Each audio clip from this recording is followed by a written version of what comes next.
Non clinical भी ले रहे हैं फॉर एग्जांपल, और अगर आप किसी इसमें गवर्नमेंट जॉब की प्रिपरेशन कर रहे हैं, ठीक है, तो 90% चांसेस होते हैं कि आप जिस यूनिवर्सिटी से पढ़े हैं तो कहीं ना कहीं घूम फिर के वही वाले जो पैनल में डॉक्टर्स जो होते हैं हमारे, वो हमारे नोन ही होते हैं, है ना।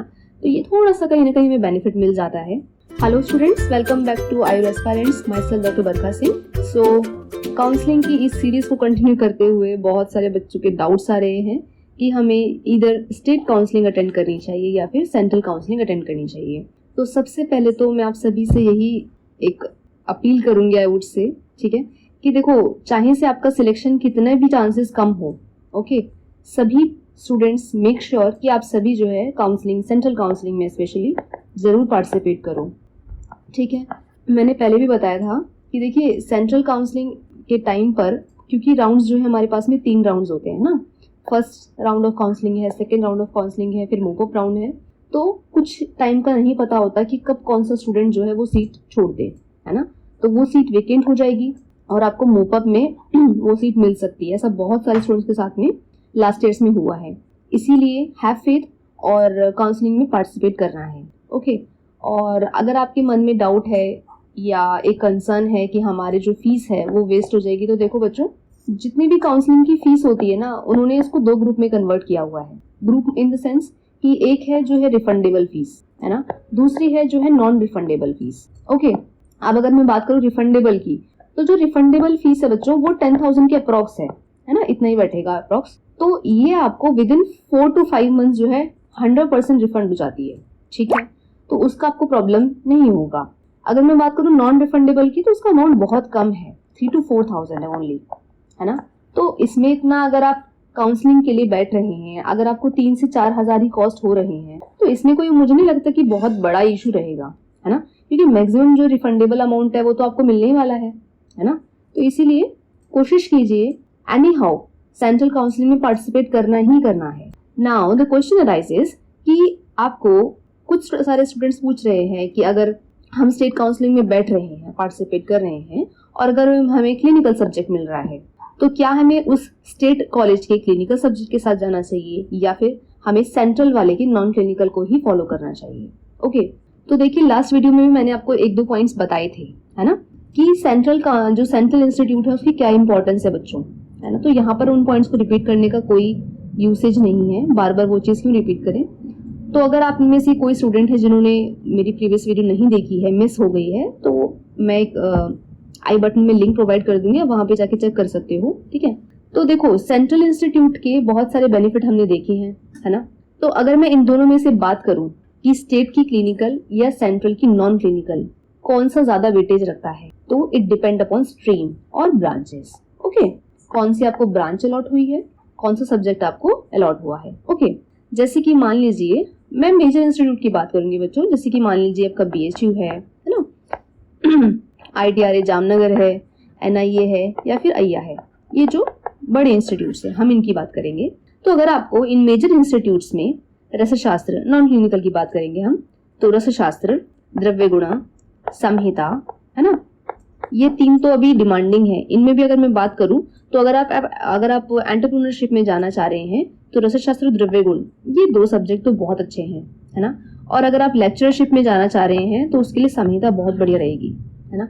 संहिता के 2 फायदे होते हैं, एक आप एकेडमिक फील्ड में भी जा सकते हो, और दूसरा जब आप 3 साल संहिता पढ़ते हैं, है ना, उसको एक सब्जेक्ट के तौर पे, एक ब्रांच के तौर पे अगर आप उसको एक्सेप्ट करते हैं, तो संहिता जो है क्लिनिकल के लिए भी बहुत बढ़िया प्रैक्टिस हो सकती है ना।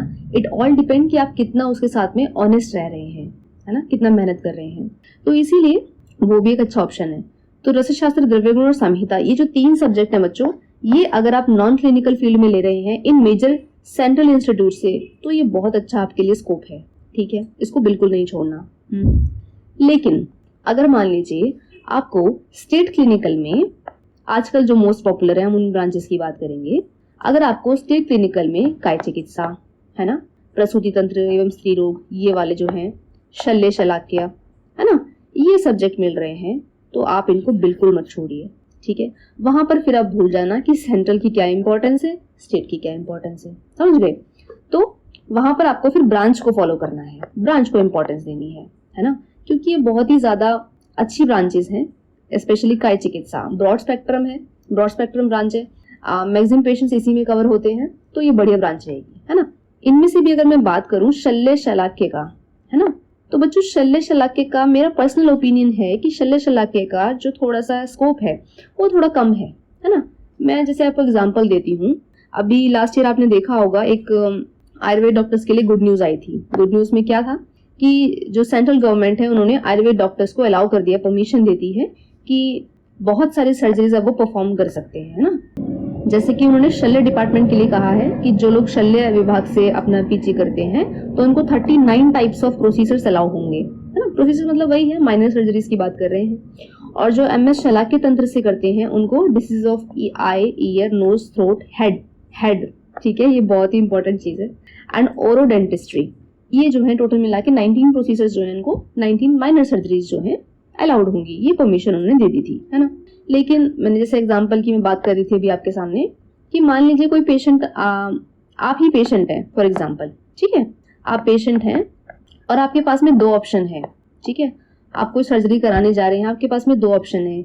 एक है आयुर्वेदिक डॉक्टर हैं जिनको 5 साल का एक्सपीरियंस है, ठीक है, और वो शल्य से हैं, ठीक है। दूसरी तरफ हमारे पास में है एमएस मॉडर्न मेडिसिन वाले हैं, ठीक है, उनको भी 5 इयर्स का एक्सपीरियंस है, ठीक है। ऑल तो दोनों ही डॉक्टर्स का एक्सपीरियंस सेम है, 5 इयर्स ही है, लेकिन फिर भी कहीं ना कहीं आप प्रेफर करेंगे कि आप मॉडर्न वाले डॉक्टर के पास जाएं, है ना। तो जब पेशेंट ये कंपैरिजन करने लगता है, एक ही जगह पे उसके पास में 2 ऑप्शन हैं, सेम एक्सपीरियंस डॉक्टर हैं, तो वो प्रेफर करेगा हमेशा मॉडर्न डॉक्टर को। तो यहाँ पर थोड़ा सा हमें फिर एक डाउट हो जाता है ना, कि हमें शल्य शलाक्य लेना चाहिए नहीं लेना चाहिए। तो ये थोड़ा सा एक पेशेंस मांगने वाली ब्रांचेस हैं, इसमें आपको पेशेंस चाहिए, इतना टाइम नहीं होता, है ना, क्योंकि हमारे साथ के डॉक्टर्स जो हैं वो भी कहीं ना कहीं लग गए होंगे, और हमारे नॉन क्लिनिकल नॉन मेडिकल जो फ्रेंड्स हैं उनका भी जो है स्टार्ट हो जाता है सोर्स ऑफ इनकम, तो वहां पर थोड़ा सा प्रॉब्लम आता है। इसीलिए आई वुड से कि आपको अगर स्टेट का क्लिनिकल मिल रहा है, जिसमें से मैंने बात की, अगर आपको केसी मिल रहा है, प्रसूति तंत्र एवं स्त्री रोग मिल रहा है ना, तो ये 2 ब्रांचेस अच्छी हैं, इनमें आप बहुत अच्छा कर सकते हैं, ठीक है। तो वहां पर आप सेंट्रल इंस्टीट्यूट वाली बात को छोड़ सकते हैं, ठीक है। अच्छा स्टूडेंट्स, एक और बेनिफिट है सेंट्रल अगर आप इंस्टीट्यूट का, अगर आप नॉन क्लिनिकल लेते हैं। देखो, हम सभी जानते हैं कि आयुर्वेद की जो ये एरिया है वो बहुत ही कम है ना। आप अगर सिंपोजियम अटेंड करेंगे, सेमिनार अटेंड करेंगे, तो आपको वही सेम डॉक्टर्स ही मिलते हैं ज्यादातर, है ना। तो बहुत ही छोटी दुनिया है आयुर्वेद की, समझ रहे हैं आप।